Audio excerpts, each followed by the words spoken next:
Okay, so here we are. We're looking at entrapment, and we're going to set the stage by setting our rules to follow in the event that someone gets entrapped. So here we have Blue Boy. Blue Boy was working his way downstream. He attempted to stand up, and he has his foot stuck.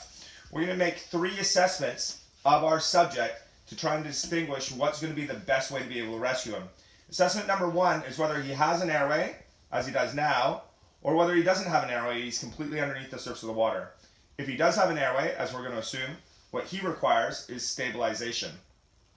In the event that he doesn't have an airway and he's completely submerged, then instead of trying to provide stabilization for the subject's airway, our real goal is to try to extricate them, because we know that people can't hold their breath for very long. If he's been submerged underwater, he's going to need a good place on shore for our resuscitation efforts. Assessment number 2 is whether we can make direct contact with our subject. When we look at making direct contact, we're going to ask ourselves 2 questions. First question is, can I get to them? The second one is, should I go for them? So for example, if Hulk tries to wade out to the subject, this might be in relation to can I? If he gets swept downstream and he's unable to, maybe he can get his brother and the 2 of them can wade out. We're always going to look at this can I, should I equation to get out to our subject. Should I refers to risk. If, for example, further downstream, we have a tree which is in the water, well, now the Hulk brothers may find that the risk is too high to be able to do some wading. This situation could change in the event that, let's say, Spider-Man, another one of our superheroes, and the guy from the Audubon Society come and set up safety there. Well, now our should I has increased that they can make direct contact. We always want to try to make direct contact with our subject. We know that's the best way to rescue someone from an entrapment.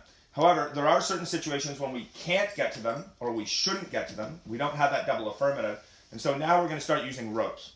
If we're going to use ropes, a few of our rules of ropes is that the strong side throws and the weak side catches.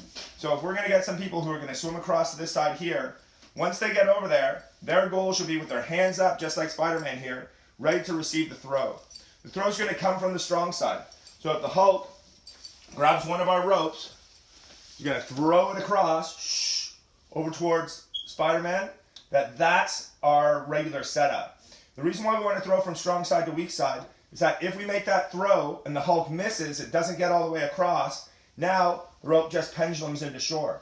If we throw from the weak side to the strong side and we miss, now we have to deal with this rope over on the weak side where we have much fewer resources. So we get our good throw across, make strong side to weak side. And ideally, when we make this throw, we want to throw downstream of our subject. When we throw downstream of our subject, again, in the event that our throw doesn't make it, oops, sorry, Spider-Man. If our throw doesn't make it, our rope will just swing back into shore. If we throw on the upstream side of our subject and our rope doesn't make it, now we're starting to entangle our subject. This could be okay if we have a rope retrieval device like a reach device. We could throw that out and bring this back into shore. But failing having that reach device, now we're sort of entangling Blue Boy in this spaghetti. Once we've gotten our lines across, and now we've got Blue Boy out, now what we really want to do is we want to get the people from the weak side back to the strong side. So the way that we describe this is that the weak side needs to get back and pack on the strong side. So instead of packing bags over here or doing other stuff like that or waiting around, we want these guys to get back quickly to this side and do all that work back over on the strong side where we have more resources. An obvious way that we might be able to do this is we could grab on, proper hand configuration, grab on the rope, and we're quite naturally set up to do a pendulum to get them back over here. So our rules to get started.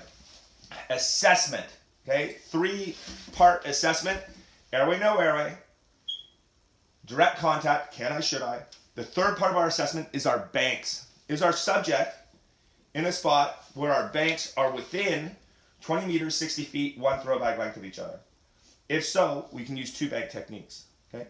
Or is our subject within 10 meters, 30 feet, or half a throw bag length of 1 bank? If that's the case, then we can use 1 bank techniques.